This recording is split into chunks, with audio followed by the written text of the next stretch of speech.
Imagine this. It's 98 AD. You smell like fermented goat. You haven't been paid in 3 weeks, and some senator just hurled a spongiana stick at your head. Congratulations, you're a Roman bathhouse attendant. No, not the sexy marble statue kind.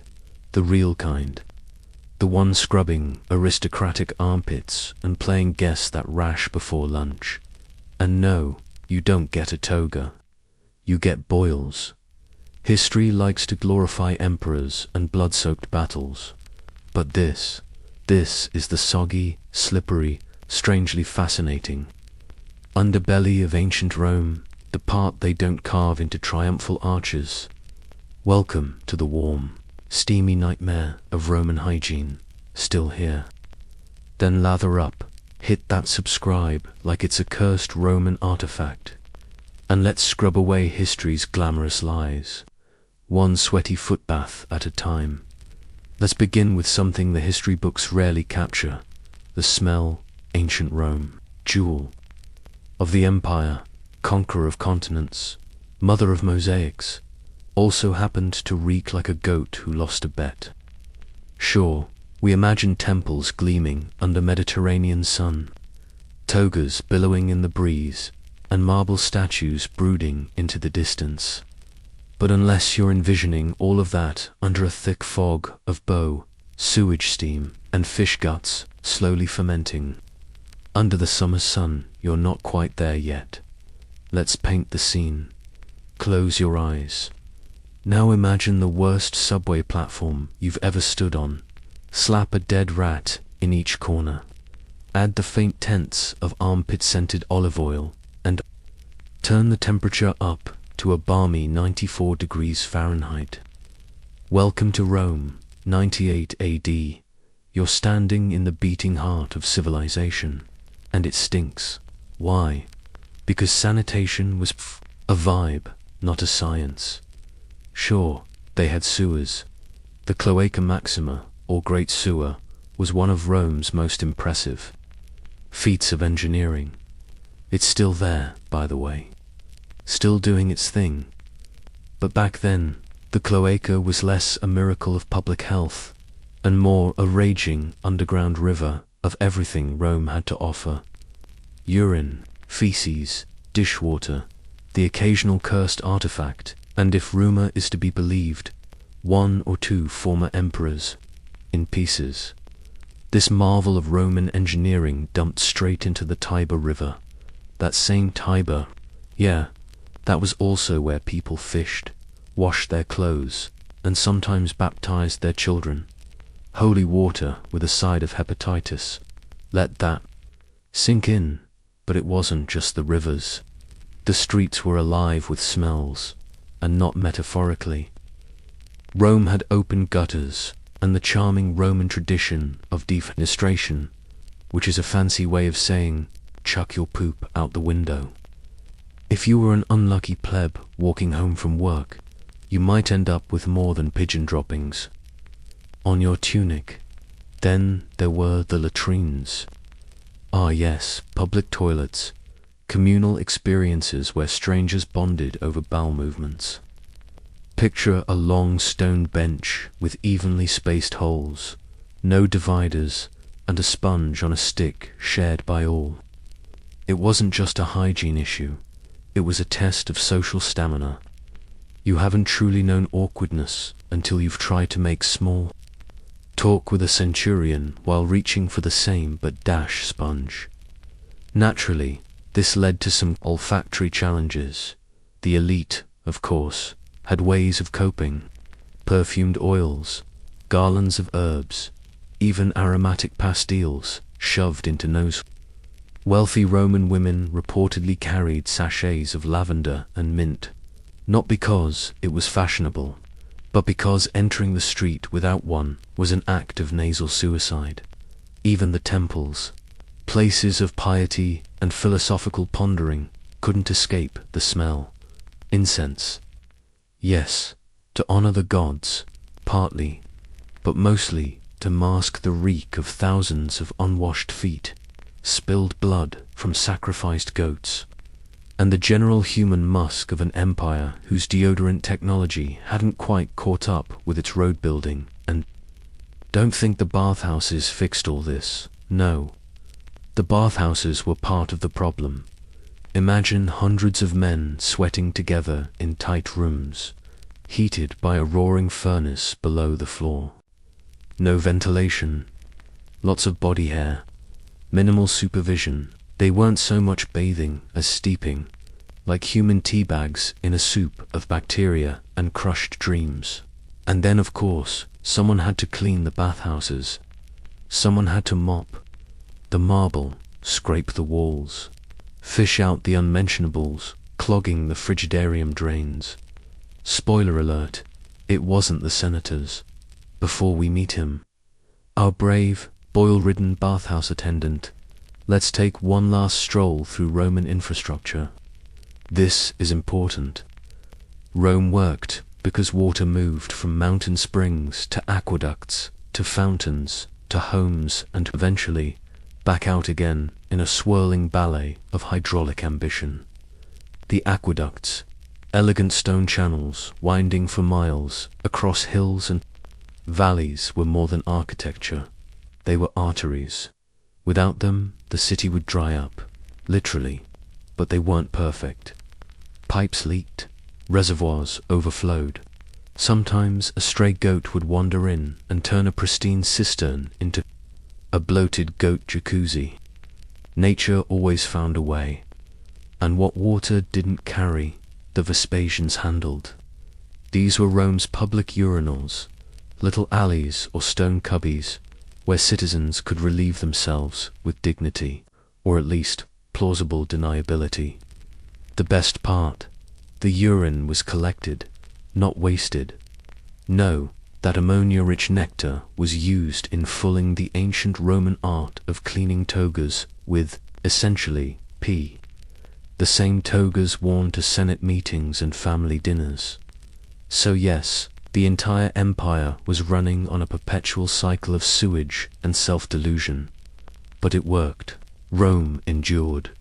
Rome thrived. And through it all, there were the workers. The unseen. The ones holding the mop when everyone else held a goblet. The ones who did notice when the water turned yellow, or when someone left an amphora of pickled eels in the caldarium for too long. Someone like Gaius, he's not in the history books. No epic poems, no statues, no tragic love ballads sung in his name, but he existed.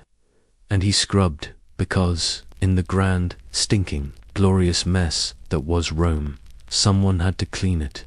Someone had to face the stink, and still show up for work. And that's where our story truly begins.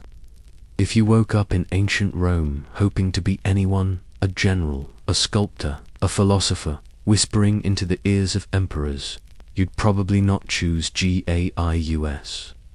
No, Gaius is what happens when fate, bad timing, and a severe shortage of family connections collide in human form.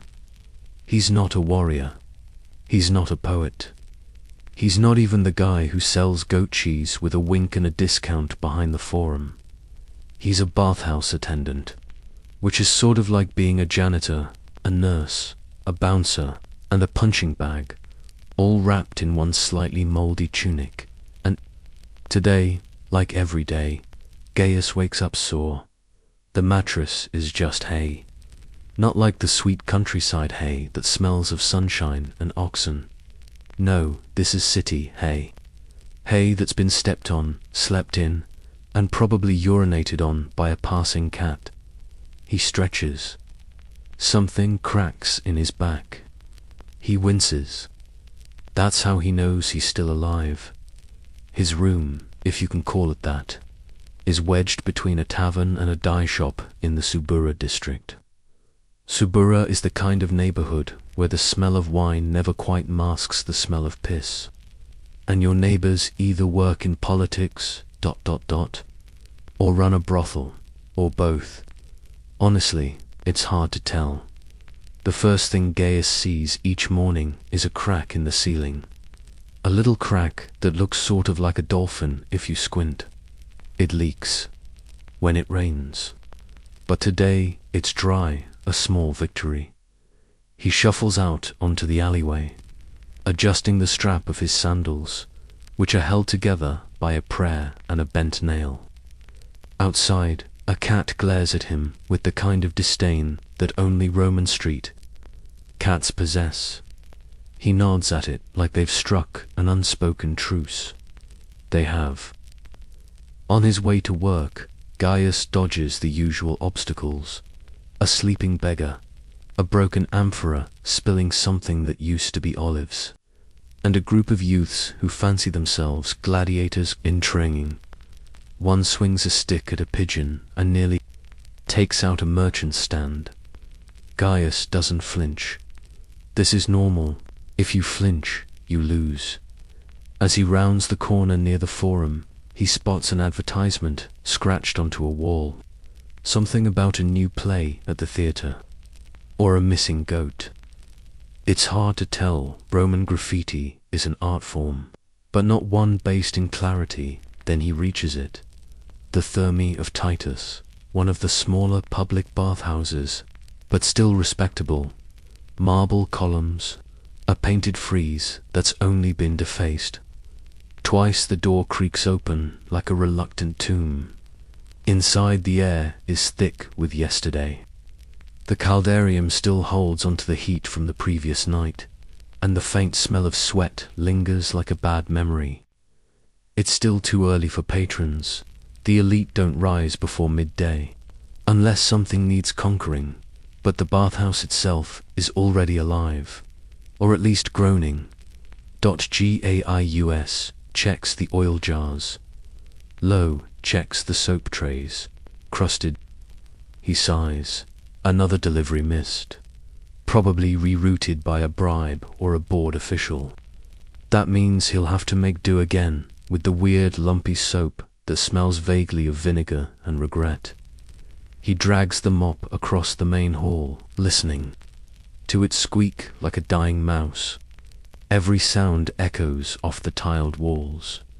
If there are gods of acoustics, Roman bathhouses were their temples.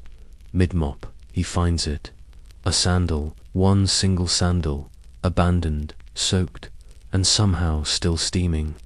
He holds it up like Hamlet with Yorick's skull. Who left you? What stories could you tell? Then, without ceremony, he tosses it into the miscellaneous lost items jar, right next to an earring and what might be a small bronze tooth. But Gaius isn't just a cleaner. He's a watcher.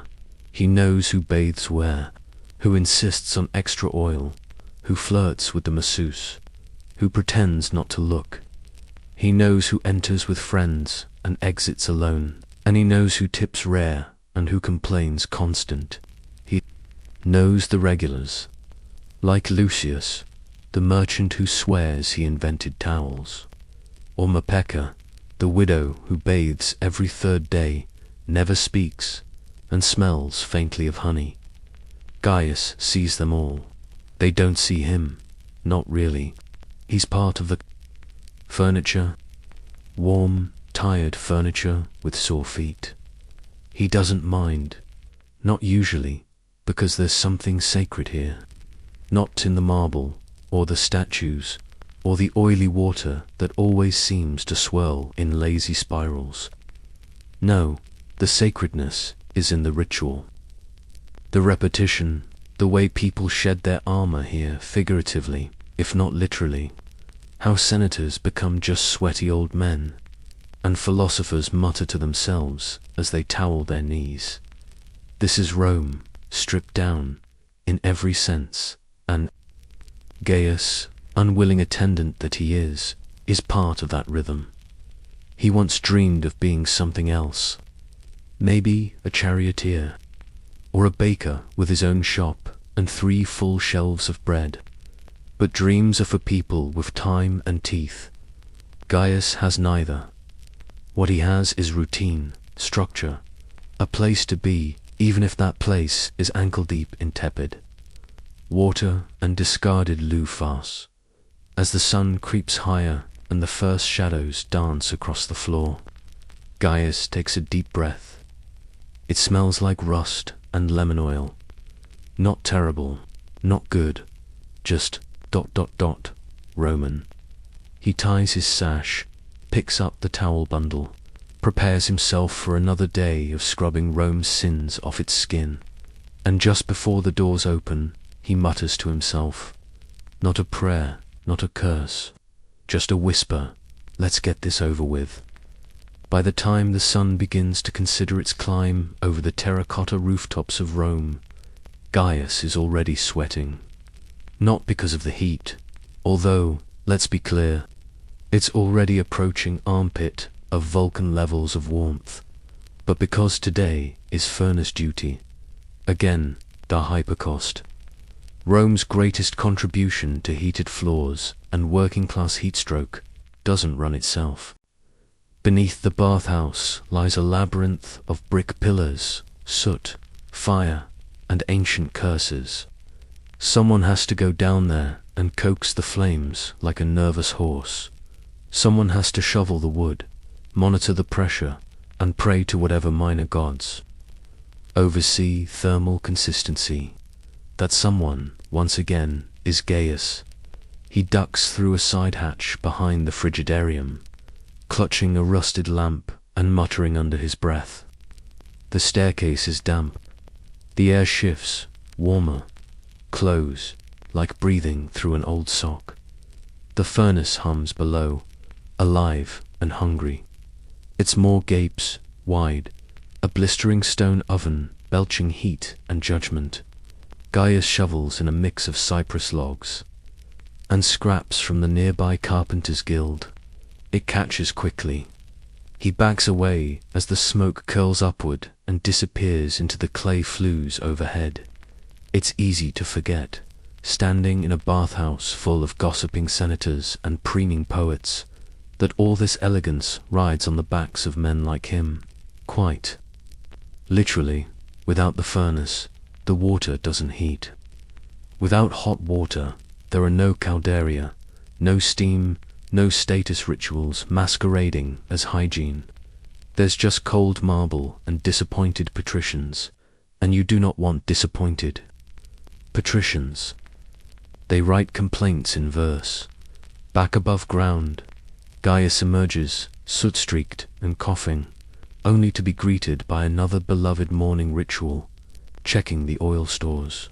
He limps into the storeroom, a low-ceilinged alcove that smells like old olives and wet leather, and opens the jars. 3 amphorae, 1 full, 1 half, 1 half, 1 suspiciously lighter than yesterday. He narrows his eyes. Probably Titus, again, that junior attendant with sticky fingers and a gift for plausible deniability. Gaius makes a mental note to glare at him later. Oil in Rome is everything. It's soap, it's cologne, it's currency. Patrons expect to be slathered in it, scraped clean with a strigil, then roiled to a slippery sheen of satisfaction. And if they're not, let's just say Rome didn't invent Yelp, but it certainly had scroll-based equivalents. Nobody wants to see their name carved into a wall next to left dry like a pleb. With the oils checked, it's time to prepare the towels, woven cloths made from questionable linen, stiff as bark and only marginally less absorbent. Gaius lays them out in stacks, organized by size and bloodstain saturation. The best ones, meaning the least crunchy, are reserved for high-ranking guests. The others, well, a towel is a towel when you're already sitting in a soup of stranger sweat. Next comes the inspection. Tiles must be scrubbed, benches wiped, drain covers cleared of whatever unspeakable things gathered overnight.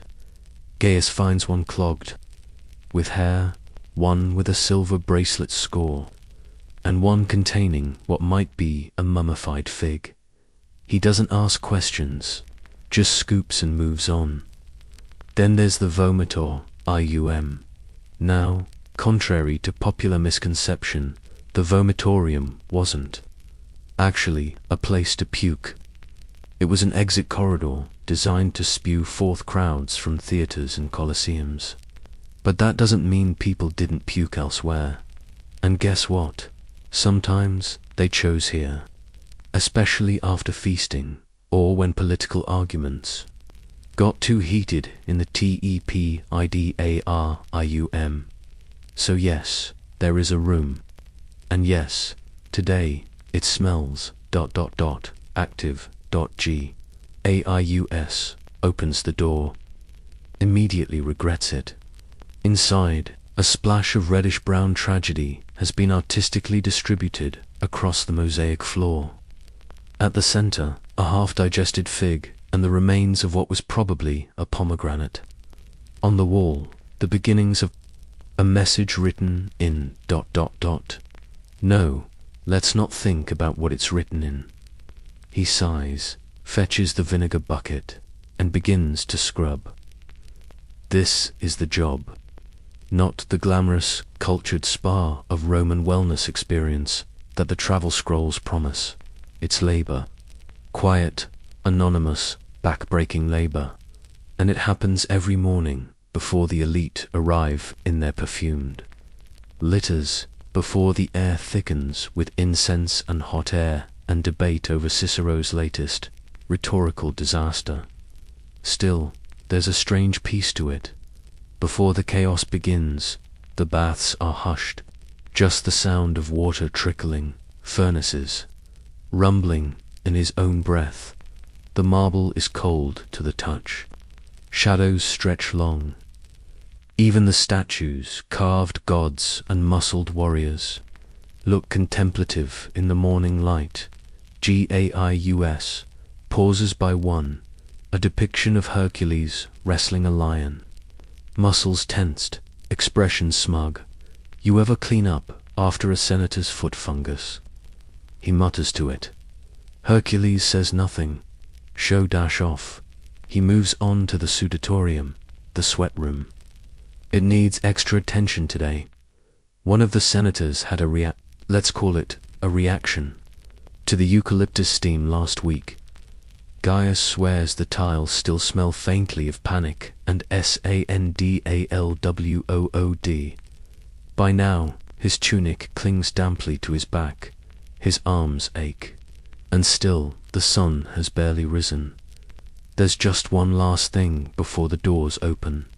The incense Gaius lights a few sticks imported from the east, expensive, overused, and waves them through the atrium. It masks the smell of mildew and desperation, if only slightly. But more than that, it signals the transition from labor to illusion, from behind the scene to center stage. He exhales. Slowly, the smoke curls toward the ceiling, dissipating like dreams. The floors shine. The oil jars gleam. The bathhouse is ready, and so is JIUS. Sort of. The latch clicks. The main doors creak open. Light floods the chamber, and the first customer, always too early, always somehow damp, steps in with a sniff and a raised eyebrow. Let the ritual begin. The doors groan open like a reluctant god waking from a hangover.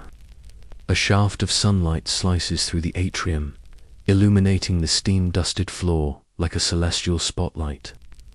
And just like that, the show begins.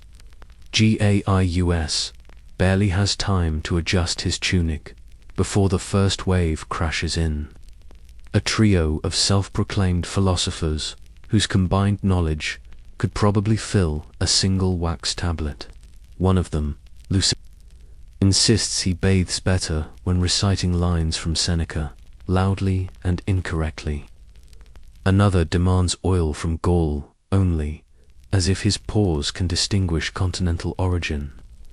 Gaius nods silently and hands him the usual olive sludge. No complaints. Just posturing. The bathhouse is awake. The rhythm of arrival is as predictable as the tides. First come the tryhards, lower-tier equestrians, desperate to be seen. They talk louder than necessary, drop names like broken amphorae, and take extra long in the caldarium so they can emerge accidentally glistening just as senators stroll in. Next are the soldiers, fresh off parade duty, tough, tanned, full of swagger and sweat. They joke in crude Latin, slap each other's backs with meaty palms, and treat the palestra, the exercise yard, like a theatre stage. One even pretends to wrestle a statue of Mars. Gaius watches as the statue nearly topples. He doesn't flinch. He's seen worse by midday. The real showstoppers arrive: senators, poets, moneyed men with oiled beards, and even oilier reputations. They drift in like they own the air, trailed by servants carrying spare tunics, scented oils, and in one case, a tiny lapdog named Minerva, who's never once barked, but somehow still judges everyone. Gaius, now stationed by the the changing room, observes the slow transformation. Cloaks fall, sandals are lined up, rings are tucked away in cubbies. Even the mighty must undress. And that's what makes the bathhouse unique. It's the great Roman equalizer, at least on the surface. But Gaius knows better. He's been here too long to believe in marble miracles. He watches as a senator casually reveals his scar from a boar hunt, as another pointedly mentions a villa he's totally not bragging about. There's a whole etiquette to undressing. Here, a choreography of dominance. Flex this way. Speak just loud enough. Don't pick your nose unless you're rich enough to get away with it. And then come the poets. Gods help us. The poets stunned, pale, usually broke, and always performing. They quote Virgil while adjusting their loincloths. One carries a scroll into the tepidarium and reads aloud between sips of wine. No one asked, no one wants it, but no one dares stop him. This is Rome, after all. If a man wants to recite mediocre elegies with 1 foot in warm water, that is his civitar's given right. Gaius sweeps quietly in the background, navigating around egos and discarded sandals like a seasoned dancer.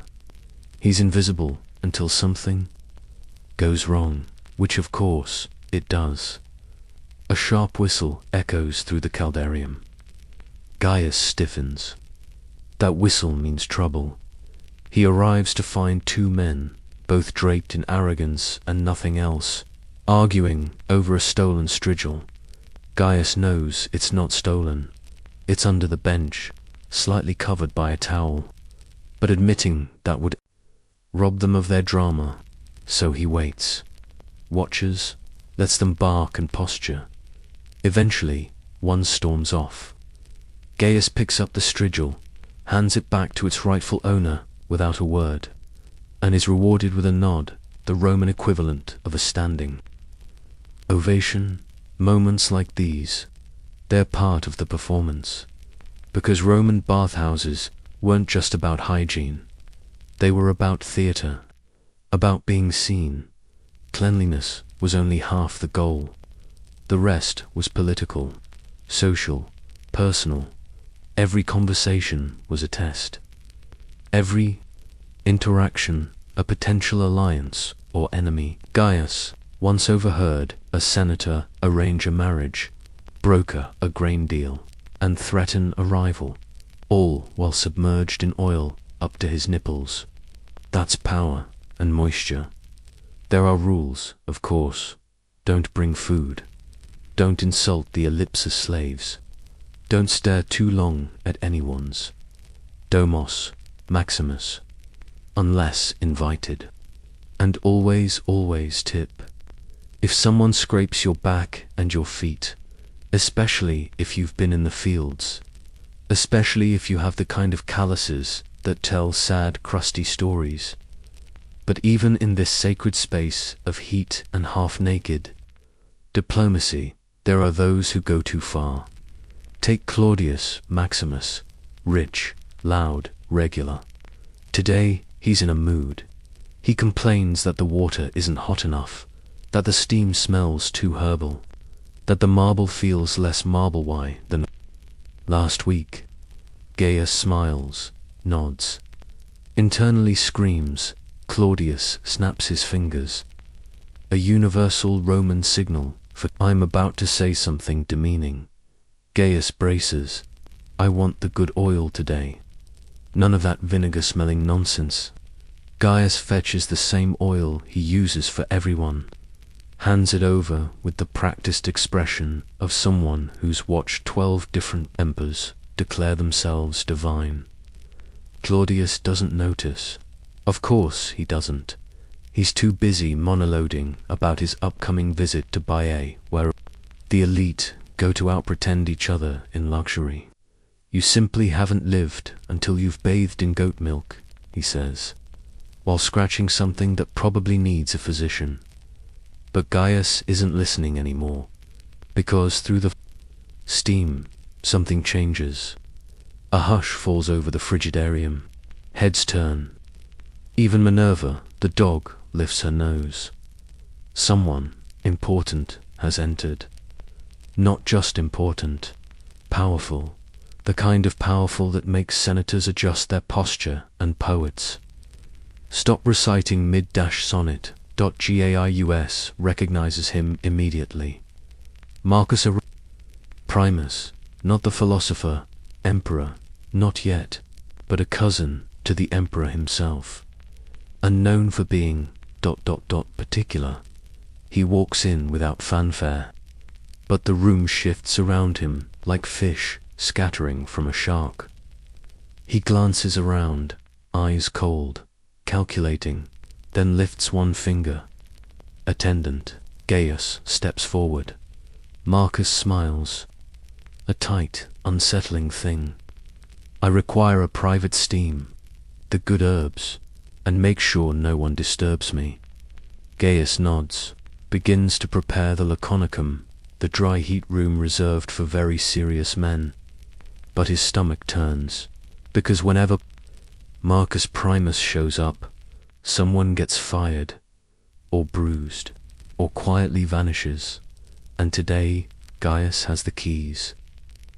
If you've ever had a massage and thought, wow, I wish this were more public, more aggressive, and possibly done by a stranger with a metal tool, then congratulations, you would have fit right in at a Roman Bathhouse. Because in ancient Rome, massage wasn't about tranquility or soft flutes playing in the background. It was about oil. So much oil and scraping, so much scraping. And for our poor friend Gaius, that meant a front row seat to one of the most awkward, intimate, and occasionally terrifying duties of the day, assisting the aelips. Let's start with the basics. The aelips were the oiliest specialists. Technically, trained in the art of slathering patrons in olive oil until they glistened like statues left out in the sun. But they didn't just apply oil, no. Once the client was good and slippery, they'd use a strigil, a curved dull metal blade, to scrape the oil, sweat, dirt, and sadness off the body in long, satisfying swipes. Think of it as exfoliation. By medieval cheese grater, Gaius didn't mind the oiling part. That was fine, it had a rhythm. Left arm, right arm, shoulder, neck. Like seasoning a particularly entitled roast chicken. But the scraping, that's where things got ... complicated. He's standing near the massage tables, low, hard slabs of stone, with a thin layer of linen for modesty or illusion. When the first customer of the day saunters in, a balding wine merchant named Septimus, who always demands extra pressure and flinches when you actually apply it. He lies down with a groan that sounds suspiciously erotic, and Gaius tries to suppress the usual eye twitch. The senior aelips, a leathery man named Vibius, who has exactly 2 teeth and a laugh like a punctured wineskin, grunts at Gaius to hold the oil flask. They begin, Septimus moans, loudly, repeatedly. From across the room, someone coughs pointedly. A poet rolls their eyes. Minerva, the dog, growls. Deeper Septimus whines, like last time. Gaius resists the urge to pour oil directly into his ears now. To be fair, not all massages were this absurd. Some were even helpful, used to soothe aching soldiers or work out the knots in an overstressed senator's shoulders. But for many elite Romans, it wasn't about comfort, it was about status. If you had a slave dedicated to oiling your calves, you'd made it. If you had 3 slaves, one to oil, one to scrape, and one to applaud, afterward you were practically a divine. And if you had a bathhouse attendant like Gaius, there to refill your scented oil without making eye contact, well, that was peak luxury. But Gaius noticed things, like how the poorest men scrubbed themselves with sand and sharp words, while the richest lounged on marble expecting compliments on their ankles. He noticed the way some clients touched, casually, condescendingly, as if his skin were public property. He noticed how the line between massage and mugging was paper-thin. One afternoon, a young nobleman named Flaccus insisted on a new experience. His request, be scraped with cold bronze, not warm. It invigorates the blood, he claimed, quoting a physician whose qualifications included owning books and being alive. Gaius fetched the bronze. Vibius complied. Flaccus screamed. It was invigorating, all right. And then there was the matter of body hair. Romans, ever obsessed with appearances, had opinions. Hair was good on the head, fine on the arms, tolerated on the chest, and utterly scandalous on the back. Gaius once had to assist with a back scraping that turned into an impromptu depilation. Using a blunt blade and honey, the client cried. Gaius smiled, just a little. Still, the strangest moment came with a client named Paterculus, a minor official with a major need for attention. He brought his own oil, rose-scented and suspiciously imported, and insisted on being scraped while standing. Arms outstretched, like a triumphant eagle, scrape me like I'm a statue of Mars, he declared, while flexing a bicep that barely flexed back. Gaius did as instructed. Tried not to laugh, failed a little. The scraping process was as theatrical as it was physical. Long, deliberate strokes down the spine, circular swipes around the shoulders, a flick of the wrist at the elbow.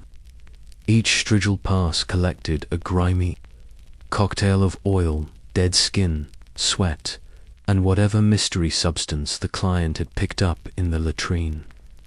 This concoction was sometimes flung aside, sometimes wiped onto a cloth, and very occasionally used as an offering to the gods.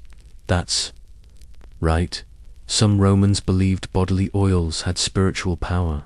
The logic: if your sweat made it through a full day in the Senate, it probably deserved a shrine. There were darker moments, too. Not all bodies came in willingly. Some slaves were brought in by their masters, forced to endure façage as a spectacle, to be displayed, touched, shown off like a prize cow. Gaius hated those days. He hated the laughter, the comments, the way no one seemed to notice the difference between service and submission. He once caught the eye of a slave girl during such a session. Her face was blank. Her eyes were not. Neither of them spoke. But something passed between them, a kind of understanding, old and bitter, and it stuck with him, even after the oil was gone, even after the scrape, even after she was led away. Not all messes could be cleaned with vinegar. By late afternoon, Gaius had gone through 4 strigils, 3 buckets of water, and at least 1 mild identity crisis. His hands were pruny, his tunic stained, his soul a little dented. But there was one last client, an old man, quiet, tired. He didn't speak as Gaius oiled his back, didn't flinch as the strigil passed over faded scars. He just nodded once, a thank you, and shuffled off without waiting for help. That nod, that was rare. It wasn't applause, but it was something.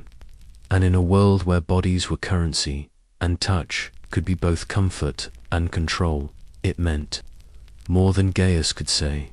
As he rinsed off the last of the oil and reset the table, he found himself asking a question he wasn't sure how to answer. Who gets to be clean, and who pays the price? Down beneath the bathhouse, past the cracked tile mosaics, under the sweating stone, below the rooms where senators steam their egos and poets steep in scented oil, lies the hypocaust. The hypocaust doesn't care who you are. It doesn't know that you once dined with a consul or kissed a Vestal virgin in the moonlight. It doesn't care how many strigils you own, or whether your loincloth is dyed with Tyrian purple. Down here, your meat in the oven, breathing soot, swallowed by flame. Gaius, as usual, is in it up to his knees. This morning, the fire chamber is sulking. It refuses to heat evenly. The sudatorium sweat room above is barely warm, and the caldarium is colder than a Gaul's welcome. If the clients notice, they'll complain. If they complain, heads roll. If heads roll, guess whose neck is closest to the chopping block? So Gaius crouches low, coughs once, then twice harder, and shovels another heap of wood chips and goat dung into the fire's open mouth.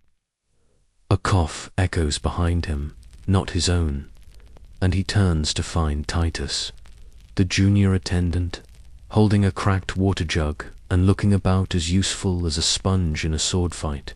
She's choking again. Titus mutters, nodding toward the flames. Too damp. No, Gaius wheezes.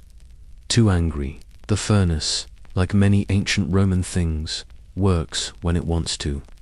It's an elegant system in theory. Heat generated below, channeling upward through a raised floor supported by stacks of square bricks. Pilae, hollow tiles in the walls, circulate the warm air, turning cold marble chambers into glorious steam sanctuaries. In practice, it's a DEATHTRAP. That the air down here is thick, not just hot, wet, like trying to breathe through stew. Every breath coats your lungs in ash. Every shift of your feet could crack a support column. Every hour spent below is a gamble against suffocation, collapse, or spontaneous combustion, and no one writes epigrams for the man who died fixing the boiler. Careful of the vent, Gaius mutters to Titus. She backfired last week. Singed my eyebrows off. Titus stares. You don't have eyebrows. Exactly, it's easy to forget, up in the marble chambers above, with their mosaics and muttered poetry, that all that grace rides on this furnace. Without it, there is no luxury. Without the hypocaust, there is no bathhouse. Just a cold room full of wet towels and disappointed elites, looking for someone to blame so they don't think about the furnace. They don't have to. That's Gaius's job. He tests the draft with a feather, the Roman version of a smoke detector. The feather curls, dances, and finally flutters upward. Good, the smoke's moving. At least for now. He wipes sweat from his forehead, only to smear ash across his cheek. The smell of burnt wood, hot metal, and unspoken resentment curls around him like incense gone sour. He remembers the old attendant, Balbus, who worked the furnace before him. Balbus coughed so often his laugh sounded like a dying raven. One day, he walked into the hypercost and didn't walk back out. They said it was a weak heart. Gaius knew better. It was the fire, it always is. Still, it wasn't all doom and sweat. There was something meditative about tending the flames. Down here, Gaius didn't have to fake smiles or dodge wandering hands. The furnace didn't ask for small talk or tips. It just wanted fuel, and it gave back warmth. Dangerous, yes, but honest. He adjusts the vents using a bronze rod, the tongue of Vulcan, as some attendants jokingly called it. A puff of smoke hisses upward, swirling into the ceiling like an angry ghost. Somewhere far above, a senator toasts to the gods and assumes his warm bath. Is a divine right. Gaius snorts. Funny how the people who feel closest to the gods are always furthest from the fire. Behind him, something cracks. He freezes, listens. There. It is again the soft groan of shifting stone.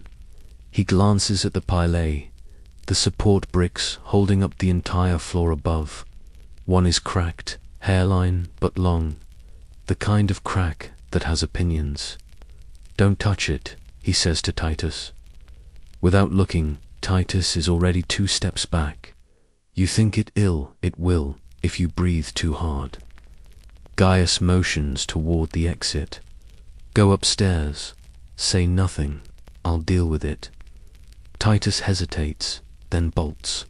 Gaius exhales, carefully steps around the weakened column, adds wood to the fire, waits for the heat to even out.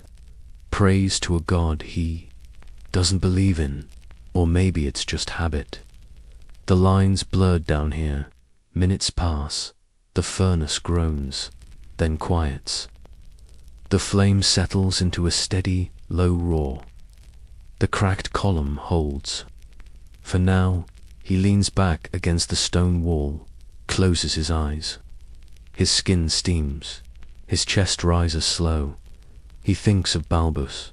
He thinks of the crack growing silently beneath the marble.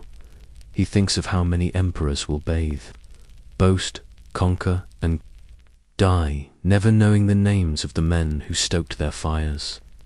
And then he thinks of the guest list today, because one name on that list makes his stomach twist. Marcus Aurelius Primus, cousin to Emperor Trajan. Infamously temperamental, wealthy, unkind. And he's arriving in less than an hour. Gaius opens his eyes. The furnace is stable. The chamber is holding. But Marcus is coming. And the caldarium isn't hot enough yet. He grabs the shovel. The fire isn't roaring yet, but it will be.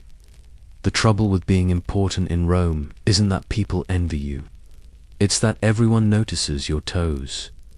Marcus Aurelius Primus, not the emperor, just related enough to remind everyone, glides into the bathhouse, flanked by 2 assistants who look like they bench press senators for breakfast. The air changes when he enters, as if even the steam recognizes it's supposed to behave. The mosaic tiles seem to shine a little brighter, or maybe that's just the sheen of terror on every attendant's face.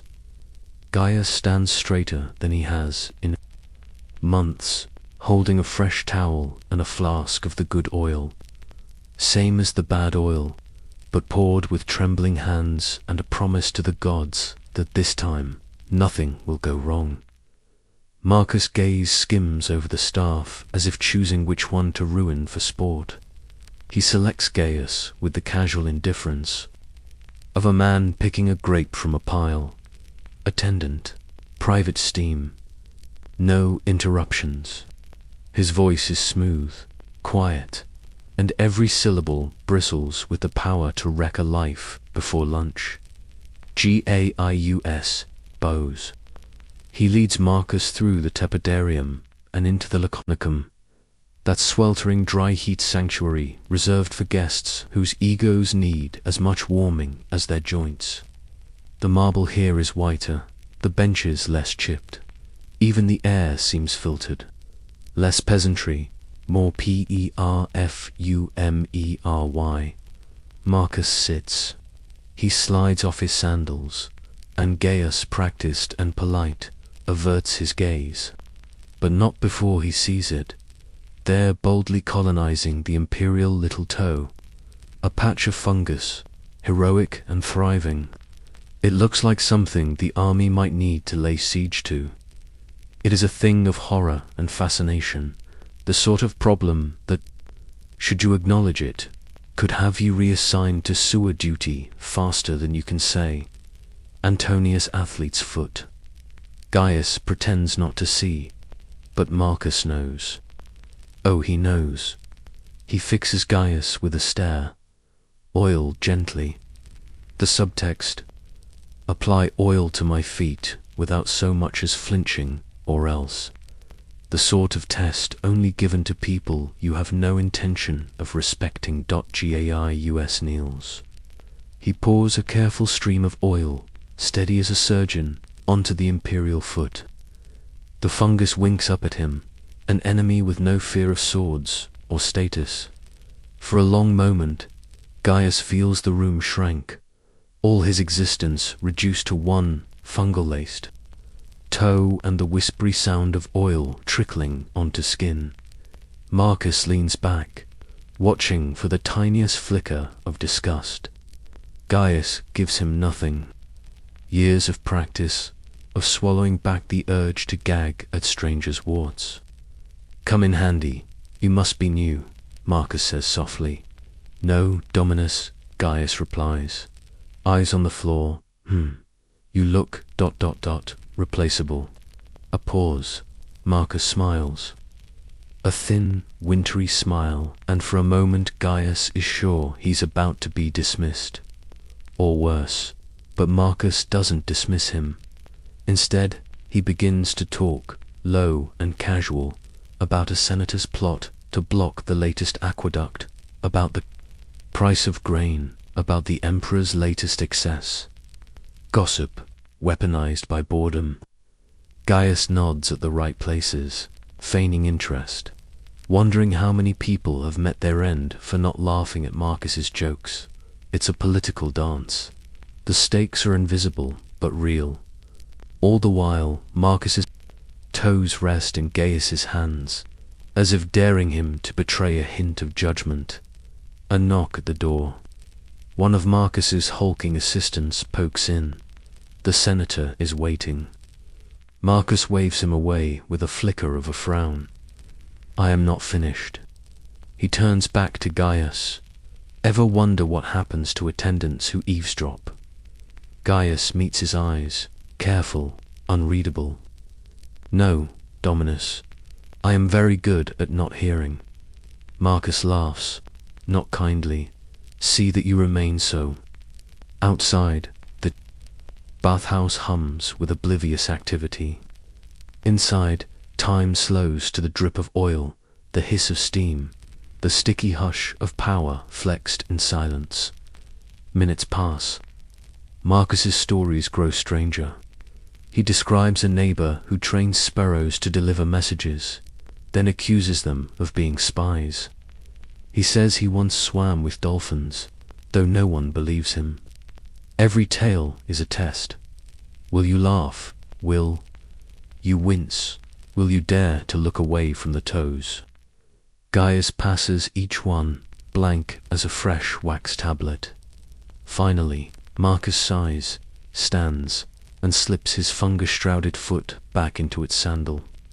He leaves behind an empty oil flask and a chill that seeps into the marble. Before he goes, he stops at the door. Next time, hotter steam, and maybe a little discretion about private matters. His eyes flick to his foot. Not everyone's perfect.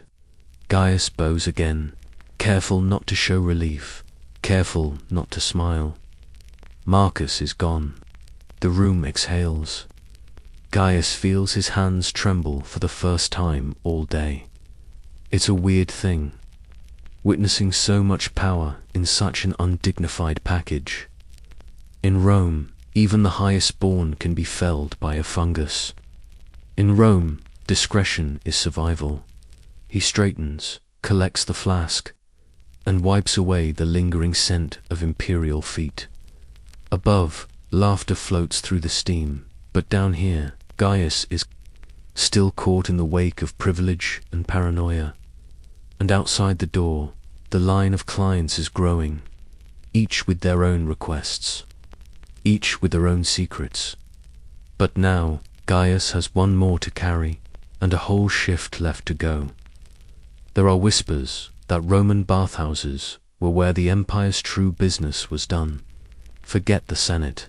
The real deals went down between clouds of steam, naked ambition, and the faint aroma of overcooked onions. Step inside the tepidarium at noon, and you'll hear more state secrets in 5 minutes than a spy could collect in a year, assuming, of course, that the spy can also hold their breath. Gaius has learned the art of being invisible in plain sight. He glides between marble benches and fluted columns, collecting discarded towels and tidbits of imperial scandal with equal discretion. His ears, supposedly deaf to everything but the next call for oil, are in fact recording the heartbeat of Rome's chattering classes. And today, the bathhouse is abuzz with something new. A senator's wife is rumored to be having an affair, not with another senator, but with a gladiator whose muscles are said to have their own postal code. A merchant claims he's cornered the garum market, but everyone knows he waters down his fish sauce with Tiber sludge. Even Minerva, the dog, perched atop a stack of linen, is rumored to have bitten a praetor's child. Nobody has proof, but in the bathhouse, proof is optional. The steam amplifies voices and blurs faces. Men who would never be seen together in the forum huddle in corners, trading secrets behind curtains of mist. Gaius notes who sits with whom, who laughs too loud, who slips away mid-sentence. He recognizes alliances forming, rivals plotting, friendships quietly dissolving over the temperature of the Calda IUM today. A new story floats on the vapor. Senator Piso, famed for his bland speeches and legendary halitosis, is rumored to be scheming against a rival. Gaius overhears the details as he pours fresh water into the frigidarium. A casual conversation between two merchants, all innocent on the surface. But their words are sharp, carefully veiled. Piso thinks he's clever, hiding assets in Hispania, one mutters. His wife's cleverer. She's hiding assets in the bakery, the other retorts, and they both snicker. Gaius hides a smile. He's not paid to laugh, but he can't help it. The gossip here is better than theatre, and a lot less likely to end with someone throwing a rotten turnip at your head. It's not just politics, either. There's a wedding being arranged for a senator's daughter. Not that she knows it yet. Gaius watches as two matrons, draped in silk and secrets, plot the engagement with the ruthless efficiency of field generals. They argue about dowries, compare family trees, and make subtle jabs about whose cousin got exiled for tax evasion. Every so often, a young scribe darts through the mist, delivering notes or collecting debts. The scribes know better than to linger. The last one who eavesdropped ended up spending a week cleaning vomitorium mosaics with a toothbrush. The poets, meanwhile, gossip with verses. One composes a biting satire about a rival's receding hairline, which circulates faster than a cold in the caldarium. The accused poet counters with a limerick about body odor. No one is safe, and yet, beneath all the sniping and strategizing, there's an undercurrent of camaraderie. This is where masks come off, literally and figuratively. Here, a senator can admit to fearing his wife. A merchant can confess that his latest shipment of spiced wine turned to vinegar, and a soldier can reminisce about the one campaign he almost won. But today, Gaius overhears something that makes him pause. Tucked behind a thick velvet curtain, a low conversation between a senator, he recognizes the voice, sharp as a dagger, belonging to Licinius, and a barmaid named Syra. She shouldn't be here. Barmaids aren't patrons. They're not supposed to slip past the front desk. But Syra has charm, quick wit, and a face that can open doors or close them. Licinius is whispering fast. He promises gold, whispers about a shipment coming in by nightfall, and asks Syra to deliver a message. Something about keeping Piso busy. Syra's laugh is light, but her eyes are wary. Gaius lingers with a mop, careful not to look interested. The plot thickens. Is it a simple smuggling deal, or is Pisa about to take a very public bath of the political variety? The steam swirls, hiding intentions and sharpening suspense. Gaius knows better than to involve himself, but he also knows that secrets never stay secret for long, not in this place. The walls themselves seem to soak up gossip, releasing it later in the form of rumors that sweep through the city like a fever. And what about Syra? Her story flickers at the edges. A woman surviving in a city that values women only as background noise. Gaius admires her. Sometimes he wishes he had her nerve. Sometimes he just wishes he had her shoes. They look comfortable, near the frigidarium. Two soldiers debate philosophy badly. One argues that all men are equal in the bathhouse. The other, taller and with 3 missing teeth, claims that true equality is only found when the water is hot enough to burn the skin off your worries. Gaius wonders who's right, but doesn't have time to decide. A minor brawl erupts near the oil jars. Someone claims their oil was switched for a cheaper blend. Voices rise, hands wave. Minerva the dog barks once, and the room falls silent, as if chastised by Jupiter himself. Gaius slips between them, diffusing tension with a practiced look of boredom. Modern workplaces have nothing on this place. Office drama, water cooler gossip, power plays. Rome did it all first, only with less clothing and more risk of being stabbed with a HAIRPIN. As the day wanes, the steam thins and secrets begin to settle. Some will surface again tomorrow, some will vanish, and some, like the barmaid's whispered promise or Pisos, hidden assets, will change lives forever, all thanks to a few overheard words and the ever-watchful eyes of attendants like Gaius. He returns to his mop, blending back into the marble. The next scandal is already brewing, and, somewhere, someone is about to slip, not just on the wet floor, but in the treacherous currents of Roman gossip. There's an odd alchemy at work in the Roman bathhouse. Strip away the tunics, oil up the clients, and suddenly, for a few brief, steamy hours, everyone is equal, or at least equally exposed. But beneath that slick sheen of olive oil and bravado, there's another invisible layer. Body shame. Rome invented public bathing, but it also practically copyrighted the anxious side-I.Gaius, sees it all.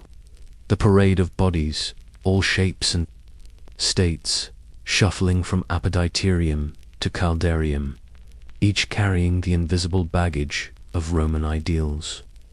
Contrary to modern belief, the Roman body standard wasn't a universal six-pack.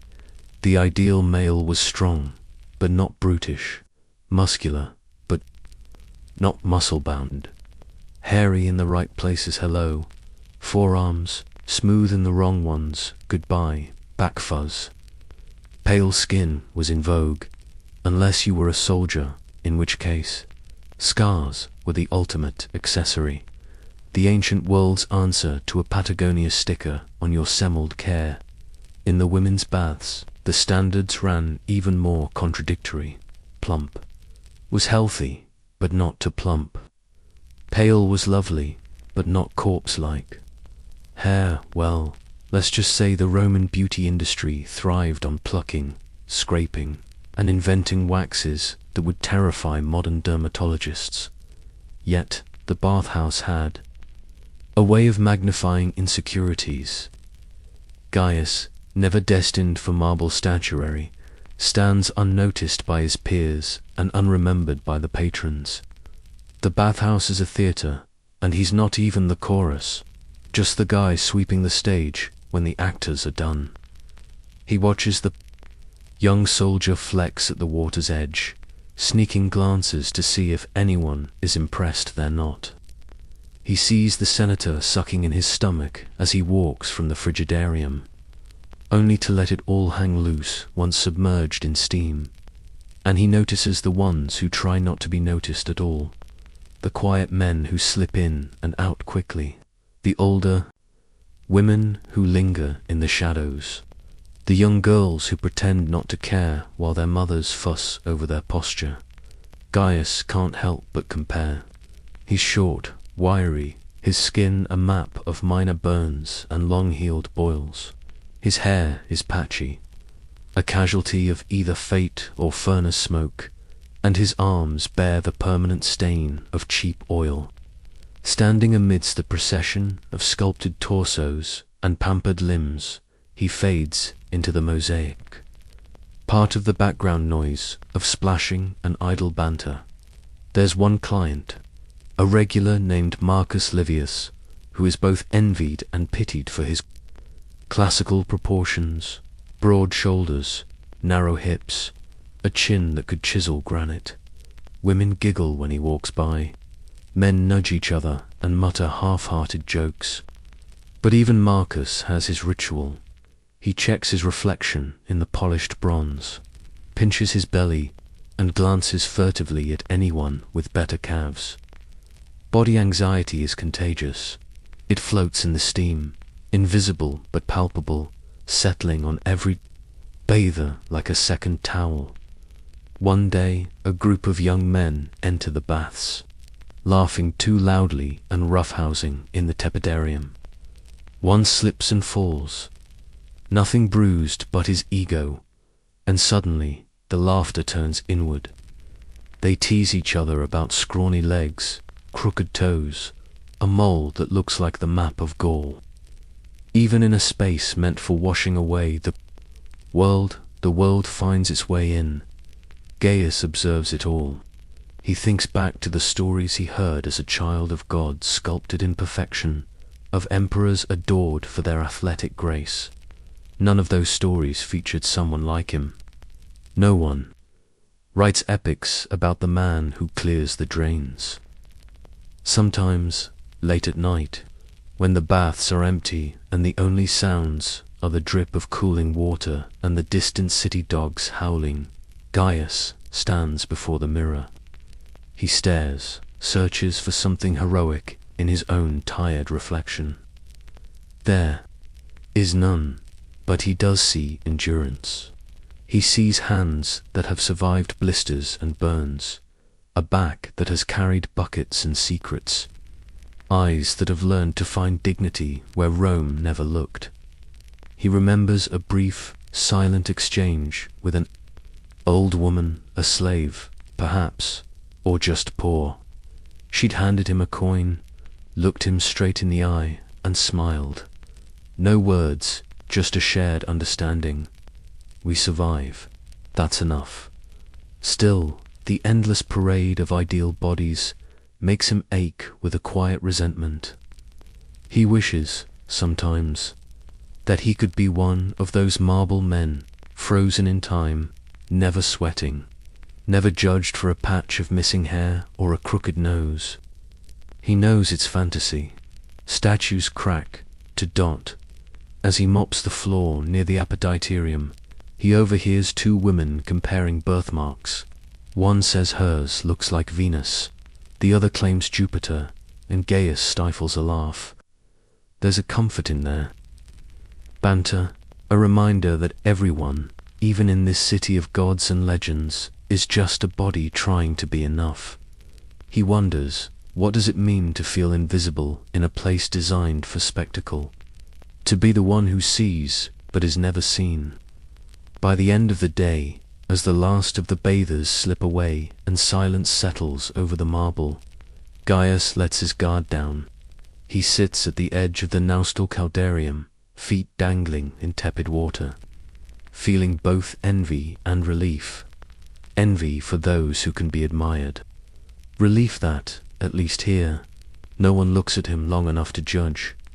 He closes his eyes, lets the steam envelop him, and for a fleeting moment imagines what it might feel like to belong. There's a moment every shift when the steam in the tepidarium hangs heavy and time slows to a syrupy crawl. It's the afternoon lull when patrons lounge like drowsy cats, half immersed in tepid water and half lost in their own egos. On days like this, Gaius settles into a routine, his mind drifting as his hands scrub, his feet shuffle, and the world outside the marble walls blurs into oblivion. But today, that calm is ripped apart by a shriek. Gaius, my boy, he's gone. The voice is shrill, slicing through the bathhouse with the urgency of a Praetorian alarm. It's Demetia, a senator's wife, and every attendant's nightmare. She stands at the edge of the tepidarium, toga clinging, hair wild, eyes wide with terror. Her son, little Lucianus, is missing. The water stills. Conversation falters. A ripple of worry moves through the patrons, shifting the energy from indolence to intrigue. Some try to look helpful, most look annoyed. Nothing ruins a good bath like someone else's family crisis. Gaius springs into action, heart pounding. When did you last see him, Demeter? He asks, trying to sound calm but failing to disguise the knot in his stomach. He was right there. She points to an empty bench, as if the mere accusation will conjure her child from thin air. Gaius scans the room. The bathhouse is deceptively vast, a maze of pillars, alcoves, and shadowed corners where secrets and small children alike can vanish. Lucianus, maybe 5 or 6, is a master of slipping away. Gaius has seen him sneak oil cakes, pilfer sandals, and once attempt to liberate Minerva, the dog, from her satin leash. He begins the search. First, the appetitarium, empty, save for 2 dozing slaves and a pile of discarded tunics. No Lucian. Next, the caldarium, thick with heat and murmurs of "Where's the boy?" A merchant suggests he might be hiding for fun. A soldier jokes that he's training for the legion. Gaius ignores them and presses on. He checks the frigidarium, cold, echoing, empty. Not a child in sight, only the faint drip of condensation, and the distant thrum of the furnace below. For a heartbeat, Gaius wonders if Lucianus somehow wandered out of the baths entirely. But the doors are heavy, and the guards are alert, for once. Then comes the dark side of the bathhouse, the forbidden. Corridors and secret nooks. The air here is different, cooler, sharper, tinged with the metallic scent of ancient pipes. Rumor has it these corners are haunted. Gaius isn't superstitious, but in the emptiness, the echo of his own footsteps sounds ominous. He rounds a corner and freezes. Shadows flicker. There's a faint sound, a sniffle. He moves closer. Behind a pillar, in the dimness, is Lucianus. He sits, curled up, knees hugged to his chest, cheeks streaked with tears, and the boy looks up, startled but unhurt. Gaius crouches down, voice gentle. "Hey, little senator," hiding from bath time. Lucianus shakes his head, sniffling. "They were laughing at me." His lip quivers. "They said I have skinny arms." The words hit Gaius with unexpected force. For a moment, he remembers his own childhood, a chorus of cousins, taunts about knobby knees and scrawny shoulders. Some things never change, not even for the privileged. Gaius offers a small, conspiratorial smile. "Let me tell you a secret. Skinny arms are fast arms. Great for racing or escaping the laundry lady when she's angry." Lucianus laughs a small, watery giggle. Gaius helps him up, dusts off his tunic, and together they make their way back through the labyrinth. As they walk, Gaius points out the hidden mosaic tiny fish in the tiles, a painted dolphin leaping from a crack in the wall. Lucianus's tears dry, replaced by curiosity. They emerge into the tepidarium to a chorus of relieved gasps. Domitia sweeps Lucianus into her arms, showering him with kisses and questions. The other patrons relax, disaster averted. The rhythm of the bath resumes, but something lingers in the air, a hush, a ripple of unease. For all its luxury and laughter, the bathhouse is a place of shadows, of lost things and hidden hurts. Gaius glances at the darker corners, where secrets thrive and eyes sometimes linger too long. He's heard rumor stories of things gone, missing, of strange rituals after dark, of ghosts said to haunt the frigidarium. Rome is a city built on myth, and every marble wall seems to whisper a warning. Later, as the evening settles and the crowds thin, Gaius finds himself drawn back to that corner. He listens. The quiet is heavy. Somewhere, water drips a slow, steady heartbeat. He wonders about the stories left behind in these shadows. The forgotten, the frightened, the children who grow up learning how to disappear. He lingers, letting the cool air wash over him, feeling both relief and sadness. He saved the boy, but he can't save everyone, not from the bathhouse, not from Rome, not even from themselves. The lamps flicker, the steam thins, and Gaius returns to his post, just another shadow in the marble maze. The night will come, and with it, more secrets. If you're still soaking in this tale of sweat, steam, and lost sandals, congratulations, you're more committed than the average Roman senator at tax season, which, let's be honest, is a low bar. But let's take a reflective pause, a slow inhale, and let the steam settle as we check in with our long-suffering attendant.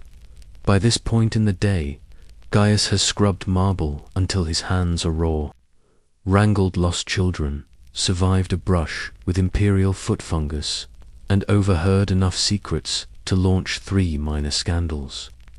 The bathhouse is a living, breathing beast, its moods rising and falling with the tides of patrons and the steady thump of water buckets. For a brief moment, the chaos ebbs. The tepidarium is filled with the hush of relaxed bodies, lazy gossip, and the rhythmic drip of condensation. Gaius stands by the doorway, leaning on his mop, eyes half-lidded. Not quite invisible, not quite seen. This is the closest thing he gets to a break. A few heartbeats of stillness, the steam curling around him, muffling the outside world. Sometimes he wonders if anyone even knows his name, or if he's just the boy or the help, or, on unlucky days, the one with the limp. He catches the faint glimmer of a coin on the floor, a careless tip, perhaps, or just lost change. He pockets it with a shrug. Survival in Rome is about small victories. In a far corner, 2 old friends bicker over who owes who a favor. Their voices rise, tumble, and dissolve into laughter. In the appetiterium, A merchant tells an embellished story about his trip to Gaul, complete with imaginary pirates and a heroic escape. Someone snores, someone splashes, the bathhouse breathes. Yet, beneath the surface calm, tension coils. The day is only half done, and the most unpredictable patrons always seem to appear when Gaius lets his guard down. Still, for now, he allows himself to drift. He recalls fragments of overheard poetry, the warm press of steam on aching muscles, the simple comfort of routine. He's learned to appreciate these fleeting moments, even as he braces for the next demand. A gentle cough interrupts his reverie. It's the philosopher, a regular, always arriving with a dusty scroll and a cloud of sandalwood. He settles on a bench near Gaius and, with the practiced ease of someone who's seen too much, opens a conversation.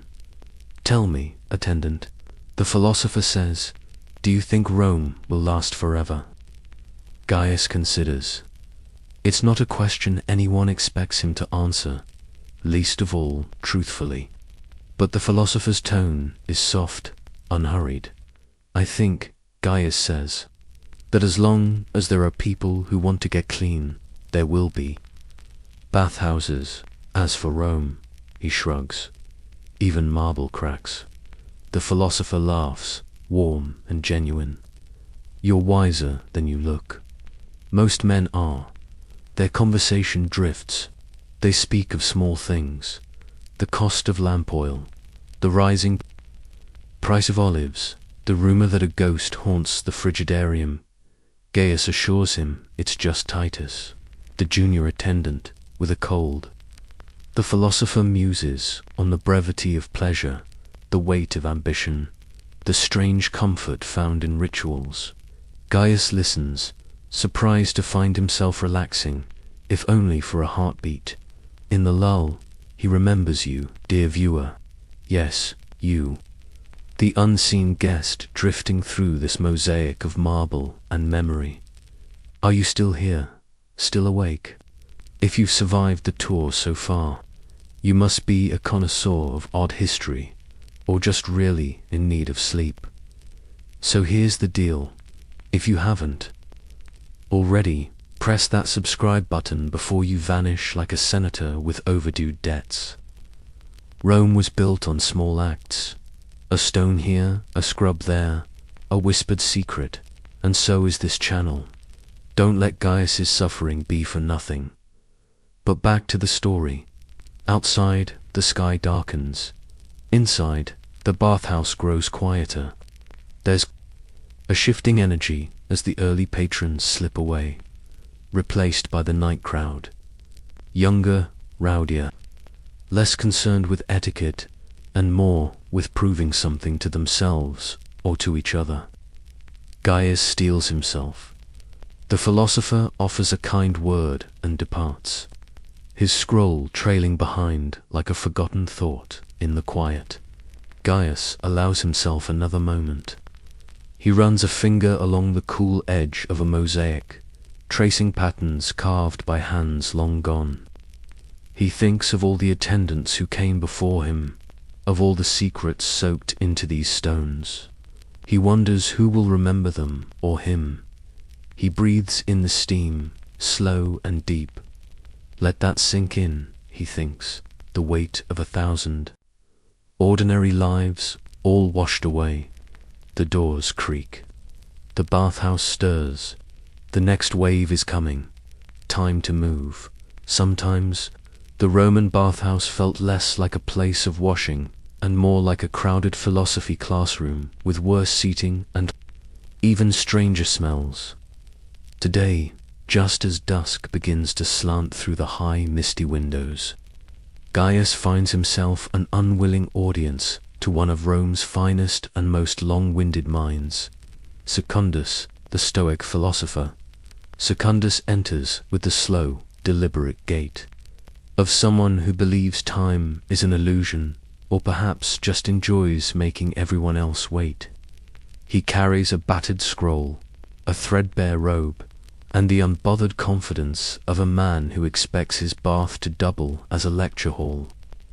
Gaius, sweeping the epidydrium, knows what's coming. It's a rhythm, this like the tick of a dripping tap or the familiar ache in Gaius's back. "Good evening, my friend," Secundus says, voice echoing off tile and ego alike. "Did you know the wise man bathes daily not to cleanse his skin, but his soul?" Gaius nods, feigning interest. He's heard variations of this before, delivered with such gravity that one might forget half the crowd can't even read. Still, there's something oddly calming about Secundus's presence. Maybe it's the way he pauses between sentences, as if waiting for the marble itself to reply. Maybe it's just a nice change from being shouted at by senators. Today, the bathhouse is quieter. The afternoon rush has ebbed, leaving a gentle chorus of splashes and sighs. Gaius listens as Secundus muses about mortality and the fleeting nature of pleasure. Life, the philosopher intones, is like warm water, lovely for a moment, but always cooling. All we can do is savor the warmth while it lasts. Before Gaius can muster a reply, something humble, something self-deprecating, a loud crash from the direction of the latrines. A shout follows, then a second crash, then a noise that can only be described as a very angry pipe meeting its maker. Both men glance at each other, and Secundus's serene expression falters just a little. Enter Mesa, the bathhouse plumber, a short, broad-shouldered man with hands like dinner plates and a permanent scowl etched into his brow. Mesa looks every bit the opposite of Secundus, practical, gruff, and unamused by metaphors. Which idiot stuffed a rag down the drain again? Mesa bellows, brandishing a dripping, unspeakable object. "I swear by Jupiter's left toenail, I'll find out." Gaius does his best to look innocent. Secundus does his best to look wise. Neither is particularly convincing, Mesa mutters, under his breath as he sets to work, attacking the pipes with a set of ancient tools. The philosopher attempts to resume his meditation, but the constant clang of metal and splashing of water renders deep thought impossible. For a moment, Gaius enjoys the spectacle, the collision of ideals and reality. High-minded serenity meets low-brow plumbing. Here, in this place, Rome's entire social order compresses into a single comedic tableau. The thinker, the laborer, and the attendant. Each necessary, each slightly absurd. Mesa grumbles about the pipes. Secundus speaks of fate. Gaius, caught between them, simply tries not to get splashed. It's funny, Gaius reflects, how wisdom can be found in unexpected places. Secundus, waxing lyrical about the meaning of suffering, is forced to pause every few minutes for Mesa. Colorful interruptions. "Pain is an opportunity for the soul to grow," Secundus says. "Tell that to my knees." Mesa snaps, prying loose a calcified hairball the size of a dormouse. "The only thing growing is my arthritis." Their banter circles around itself. Gaius listens, amused. There's a gentleness to their rivalry, mutual respect disguised by sarcasm and complaints. At one point, Mesa straightens, wipes his brow, and grunts. "Bet your fancy stoic philosophy doesn't fix leaks." Secundus smiles, just a little. Perhaps not. But a leaky pipe reminds us that even the best constructions are temporary. Gaius laughs out loud, earning a surprised glance from both men. For a brief moment, the marble halls seem less imposing, the shadows less heavy. The task finally done. Mesa hoists his bucket and heads off, muttering about next time, using lead pipes and saving everyone the trouble. Secundus, unbothered, slips into the frigidarium, scroll still in hand, and resumes his meditations. Gaius stands alone, mop in hand, reflecting on the small absurdities that make up his days. Sometimes he thinks life is not about learning the big truths, but about surviving the little ones. Cold water, broken pipes, impossible clients, and finding laughter in the least expected places. The bathhouse settles back into its evening. Rhythm water trickles, voices murmur, and the air carries a lingering scent of sandalwood and wet stone. Gaius finds himself grateful for these moments, for the strange wisdom of philosophers and plumbers alike. He wipes his hands on his tunic, exhales slowly, and allows himself a rare, genuine smile. For tonight, at least, the pipes hold.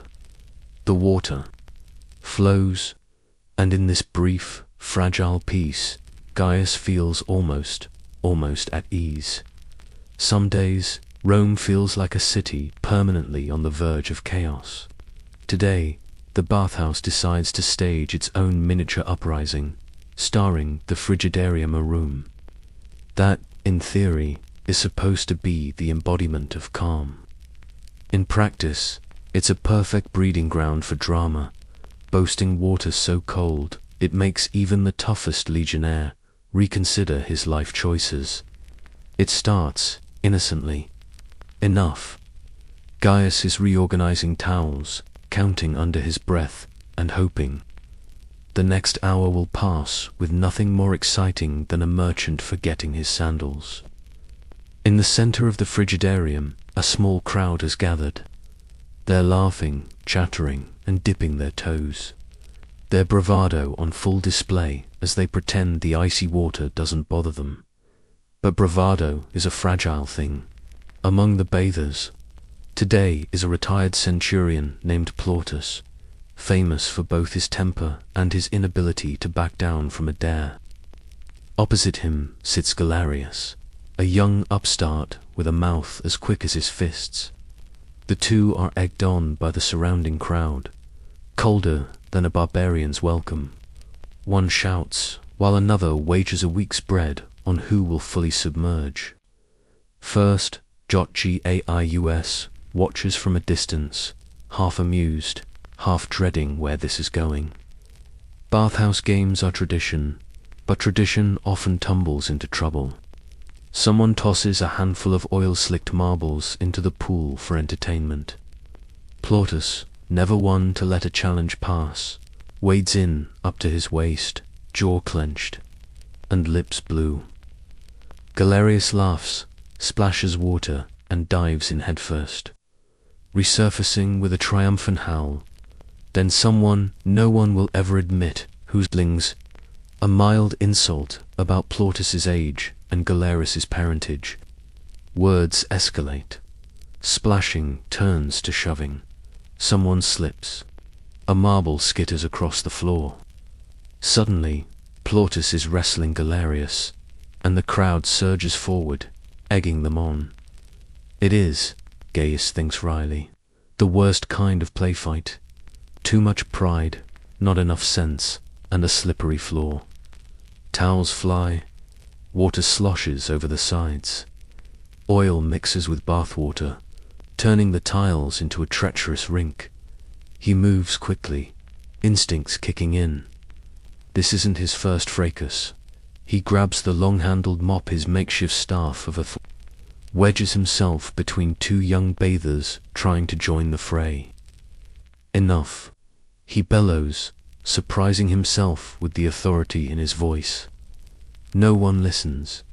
A poet attempts to narrate the melee in verse, only to be silenced by a stray sandal to the chest. Minerva, the dog, sensing the mood, barks twice before, retreating to safer ground under a bench. Plautus and Galerius are still locked together, wrestling in a tangle of limbs and egos. The crowd begins to split. Some cheer, some try to separate them, others just hope to retrieve their marbles and pride. Gaius slips, catches himself, and in the process is doused head to toe in ice-cold water.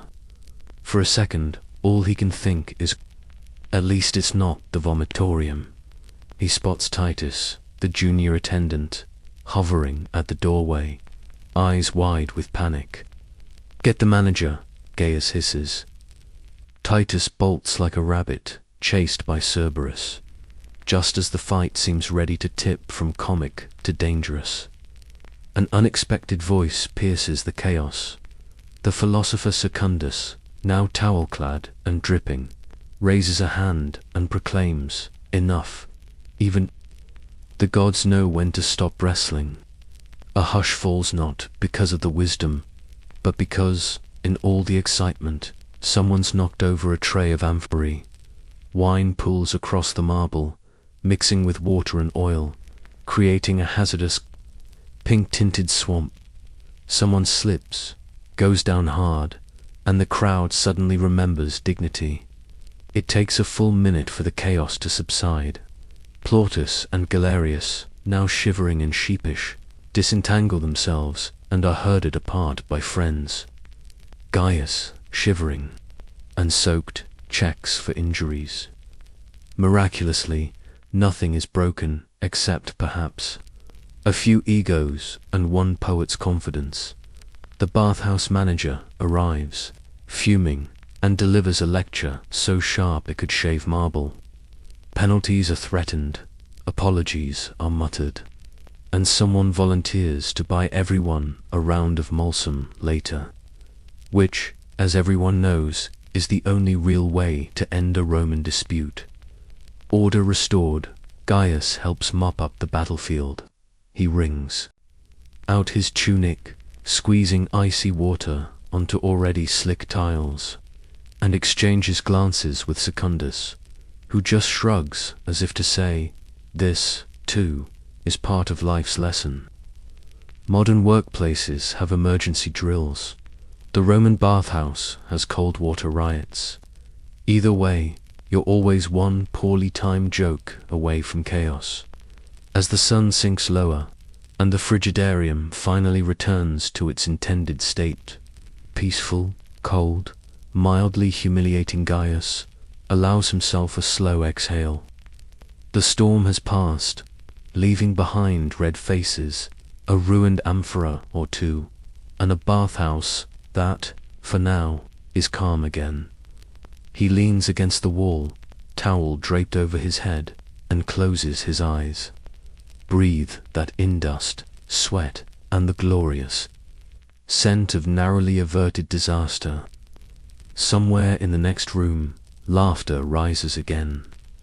In Rome, peace never lasts. But for a moment, at least, it is enough. Once the last echoes of chaos fade, and the patrons, still grumbling about bruised pride and misplaced sandals, have trickled out, the bathhouse reveals its true face, not a sanctuary, not a stage, but a mess of legendary proportions. This is when Gaius's real work begins. He surveys the battlefield. The frigidarium's once pristine marble now wears a patchwork of oil slicks and grape stains, with a faint pink tinge that would horrify the original mosaicist. Towels, abandoned mid-brawl, lie draped over benches like defeated soldiers. In a corner, an amphora, shattered, leaks its last drops of sweet wine into a spreading puddle, and in the air, that peculiar blend of sweat, vinegar, fear, and pride in aroma no incense stick could ever hope to conquer. Gaius doesn't sigh. There's no energy left for sighing. Instead, he arms himself. Broom, mop, bucket, and an ancient rag that's seen more history than most emperors. The ritual begins, scrape, mop, scrub, repeat. Each pass over the marble is a small battle. Against entropy, every stain is a memory trying to stake its claim. He starts with the largest mess, the wine. Kneeling, he sops up the sticky liquid, careful not to press too hard on the cracked tiles. Each drop reminds him of the fight, the Laughter, the way tension can unravel into hilarity or disaster with the slightest nudge. As he works, his mind drifts, piecing together the night's events, seeing not just the scuffle, but the hidden anxieties that fueled it. Pride, boredom, the simple human need to be seen. Next, the towels. Some are salvageable, most are not. Gaius sorts them with methodical detachment, clean, soiled, ruined. He tosses the worst into a basket, knowing they'll be boiled in lye tomorrow, their colors faded but their history persistent. He wonders if anyone will remember today's riot. Probably not. Rome's memory is selective. Senators and poets will dine out on the tale for a week, maybe two. Then the stains, literal and figurative, will be wiped away. He moves to the oil, a job that always tests his patience. Oil clings, refuses to be banished by water alone. He scatters a mixture of sand and crushed chalk, grinding it in with his heel, then scrapes it up, leaving dull, scuffed stone in its wake.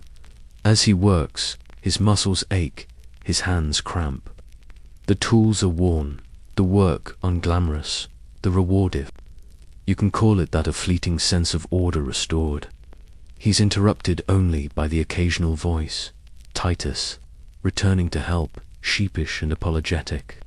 The manager, peering in and muttering something about improving discipline. A poet, returning for a lost sandal and offering a weak smile, his bravado spent. Gaius listens, nods, says little. The night is quiet except for the splash of water, the scrape of brush on stone, the distant city hum leaking in through high barred windows. He saves the worst for last. The latrine. The riot, somehow, has made it here too. Someone tried to flush a marble down the drain. Someone else, perhaps panicked by the chaos, missed the seat entirely. The result is a scene that would test even the most optimistic stoic. Gaius rolls up his sleeves, pinches his nose, and gets to work, attacking the filth with vinegar and stubbornness. His hands blister anew, his knees ache, but he works on, driven by a mixture of duty and the desperate hope that tomorrow will be easier. It's in these solitary late-night moments that Gaius sometimes wonders about the shape of history. Rome remembers its victors, its generals, its consuls, its poets with clever tongues and sharp elbows. But who remembers the cleaners? Who will tell the story of the ones who wiped away the evidence? Who restored order before the next day's dignitaries arrived to make another mess? He thinks of the mosaics beneath his feet, intricate pictures trod under countless heels, their artists anonymous and forgotten. He wonders if their hands ached the same way, if they ever paused to hope for a little recognition or at least a day off. He glances at Titus, mopping beside him, both of them silent but sharing in the unspoken bond of the overlooked. For a moment, the resentment fades. They are part of the same mosaic, hidden in the grout lines, essential and unseen. As dawn approaches, the bathhouse is almost itself again. The stains have faded, the benches gleam, the air is thick only with steam and memory. Gaius puts away his tools, washes his hands in cool, clean water, and straightens his aching back. He takes a last, slow look around, letting the quiet sink in. History remembers names, but who cleaned up their mess? He doesn't expect an answer. He's just grateful, for now, to have made it through another day. By the time the last puddle is sopped up, the last ghost of grape-scented chaos banished, and the final, battered towel wrung dry, Gaius stands alone in the bathhouse's echoing silence. The marble halls, once ringing with laughter and shouts, now only hum with the slow drip of condensation and the tired pulse of his own heartbeat.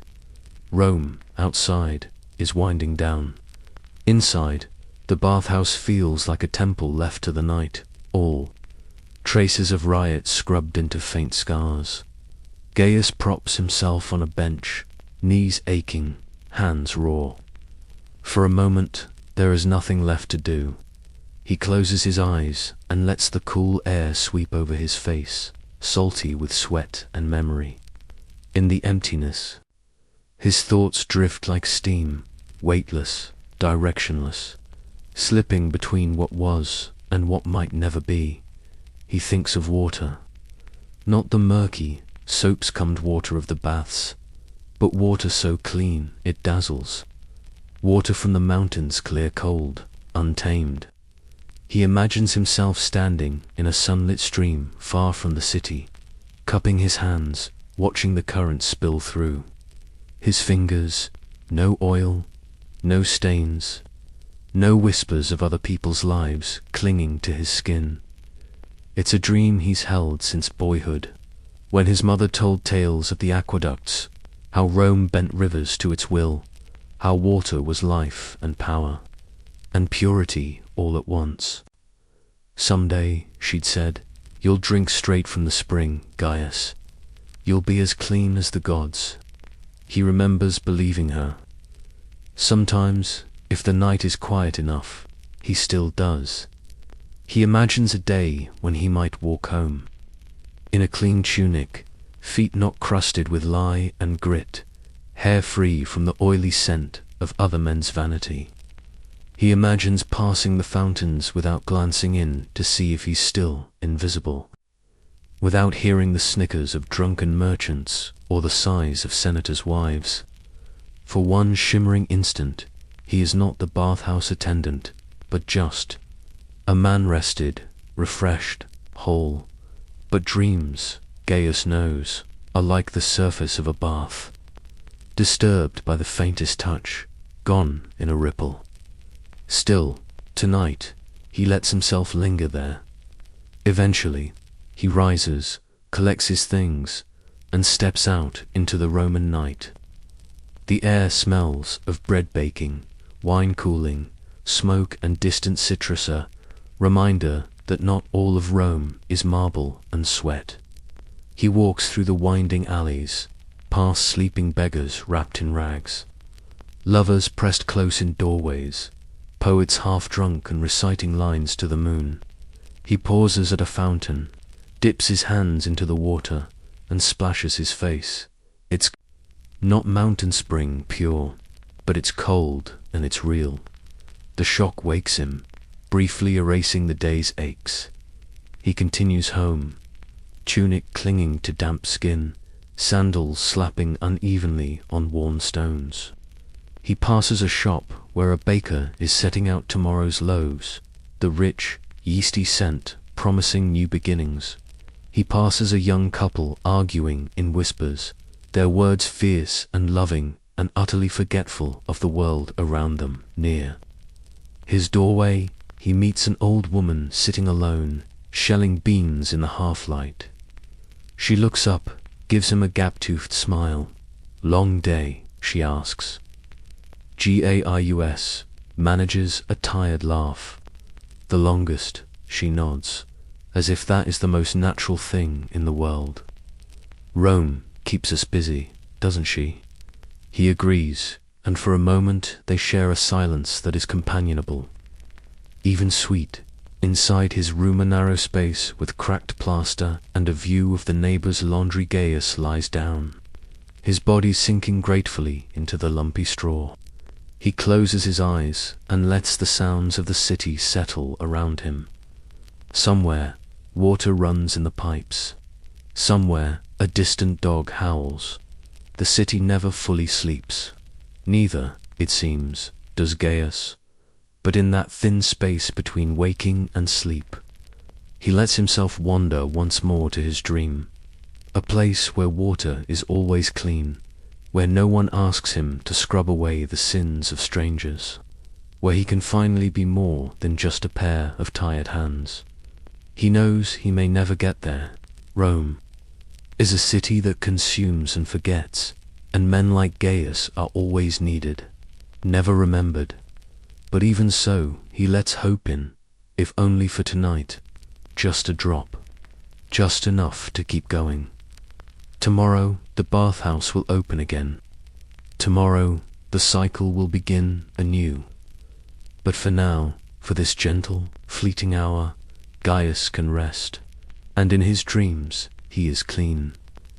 Years pass, but the marble never really change, just grows slicker, the colors fading as hundreds, then thousands, of lives flow over it. Rome, meanwhile, groans under its own weight. Emperors come and go, statues topple, riots break out and are forgotten. Through it all, the baths endure. And so, incredibly, does Gaius. His hair is thinner now, streaked with grey and the dust of decades. His hands, once nimble, are marked with the calluses of a lifetime. Each scar a story, each ache a memory of work that rarely earned a thank you. The routine remains the same, but the city feels older, more tired, less forgiving. Outside, new buildings rise. Inside, the paint peels, the benches crack, and the hot water sometimes runs lukewarm for days. Rome is creaking, and so is Gaius. On his last shift, the dawn breaks pale and uncertain. Gaius arrives before the first crow, shoulders hunched, keys rattling in his fist. He moves through the familiar gloom, checking every room, every shadow. The baths are empty, quiet, holding their breath. Gaius inhales slowly, feeling the ghost of 100 mornings in his lungs. He lights the furnace, coaxing the old fire into reluctant life. The hypocaust groans. The heat takes longer to move, as if the flames themselves are remembering better days. Gaius works slowly, steady as always, but now with a trace of something like reverence's sense that this is a ritual, a farewell, a last careful tending of a temple that shaped his entire existence. The other attendants arrive, yawning and joking, slapping Gaius on the back. Titus is their older paunchier, still a little hopeless with the mop, but more confident now. There are new faces, too. Junius, who dreams of saving enough to open his own shop. Livia, the first woman ever hired here, quick with a joke and quicker still with her broom. Gaius shows her how to untangle the oil jars, how to check the water levels, how to fix the furnace with just a length of wire and a whispered prayer to Vulcan. It strikes him with a pang that these are his people, his tribe, his accidental family. He tells them stories quietly, so the managers don't hear about riots and poets, about lost children and imperial toes, about the philosopher who once debated with a plumber and lost. They laugh. And for a moment Gaius feels lighter. He gives Livia his best towel washed. So many times it's more whole than Clothan tells her, for good luck. She grins, promises not to drop it in the caldarium, and he almost believes her. The bathhouse opens. The crowd flows in. Old faces, new faces, the same routines spun with minor variations. Gaius watches from the sidelines now, letting the younger attendants handle the rough work. He's a presence, a gentle nudge, a source of advice. The regulars notice the difference. Lucius, the merchant, winks and says, retiring, "Don't get soft, Gaius." The poet leaves a few lines, scratched in the plaster above. The oil jars, to the one who cleans what Rome forgets, may your hands find peace, your sleep be sweet. Gaius reads it, smiles, wonders if perhaps, just this once, someone will remember as the day wanes. The bathhouse grows quieter. Shadows lengthen. Gaius moves through each room, checking, touching, remembering. He stands before the statue of Hercules, places a hand on the lion's paw and says goodbye all aloud, but in the way you close a door gently so it won't wake. The sleepers, in the appetitorium, he finds Titus arguing with Junius about who left soap in the urn. Livia tosses a rag at them both, grinning, and Gaius lets himself laugh, the sound echoing off the marble. Finally, as the last client leaves and the lamps are snuffed, Gaius returns to the furnace one more time. He kneels, feeds it a little extra wood, and whispers thanks for warmth, for work, for survival. When he steps out into the night, Rome is sprawling, noisy, indifferent, but he feels strangely at peace. Even forgotten people leave ripples, he thinks. Even bathwater carries stories. He walks home slow, savoring the city's restless heartbeat. Tomorrow, someone else will light the fire, mop the floors, keep the secrets. But tonight, the baths and their ghosts belong to Gaius, and for the first time, as he closes his door, he doesn't dream of clean water. He simply dreams of rest. If you listen carefully, in the hush before dawn, the bathhouse still remembers. Rome is older now, patched and scarred, its marble bones crumbling under centuries of footsteps. The empire, once invincible, is a rumor echoing through alleys and ruins, its old certainties washed away like footprints on a wet floor. The baths endure a while longer, fewer patrons, colder water, laughter echoing in emptier halls. Statues are pitted and worn, farces unrecognizably, but their posture still boasts of former glories. In the morning, a handful of regulars come to warm, stiff joints and trade tired gossip. Attendants sweep and scrub, though now it's for fewer coins. More silence. Rome's thunder has softened to a tired, persistent drip. Gaius is gone. His story, like that of so many before and after, settles quietly into the cracks. No monument marks his passing. Number poet weaves him into epic verse, yet he lingers, a faint presence in the bathhouse's memory, a crease in the tile, a patch of marble that never quite loses its shine. Somewhere, the youngest attendant sweeps the appetitorium and thinks he hears a whisper of laughter, a tip about oil, a joke older than the empire itself. Outside, the city shudders with uncertainty. Invasions, new emperors, old gods swapped for new ones. Aqueducts crumble, fountains run dry. The bathhouse, like Rome, is caught in the slow, inevitable wash of time. Moss creeps up the walls. Doors stick. The scent of incense and olive oil is replaced by the raw, honest smell of earth reclaiming stone. But for all that's faded, the echoes linger. Laughter still dances in the steam. Arguments, bold and petty, rattle the bones of the building.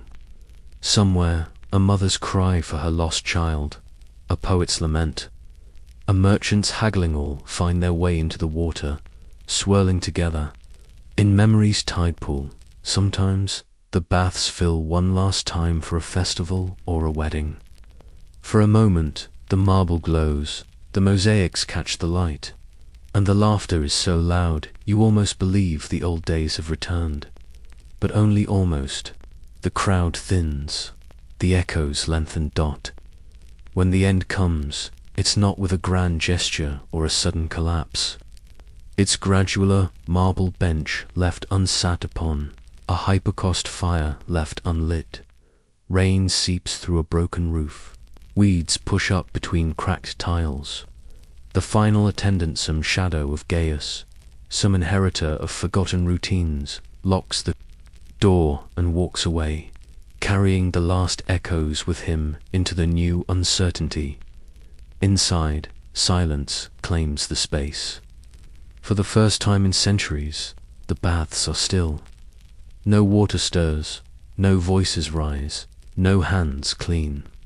Just the quiet settling of dust and memory, like a soft blanket across the bones of an empire. But it's not an ending, not really. Stories survive in strange places, maybe in a cracked tile, or in a stray coin wedged between stones. Maybe in a dream of clean water, passed from one weary soul to another. In the city beyond, children splash in muddy puddles. A baker laughs, remembering a joke he heard in the bathhouse long ago. Life, stubborn and surprising, finds its own way to begin again. And in the empty bathhouse, for just a moment, a shaft of sunlight catches the rising steam what's left of it, warming the marble for the ghosts who still linger. So let that sink in, even as empires fade and cities crumble. Warmth and memory endure. The stories big and small float in the air, waiting for someone, anyone, to breathe them in. So next time you dip into a hot bath, remember Gaius and the 10,000 sponge-wielding ghosts who made it possible. Like, subscribe, and honor the unwashed masses of history. Someone's gotta tell their story, preferably after a long soak and a glass of wine.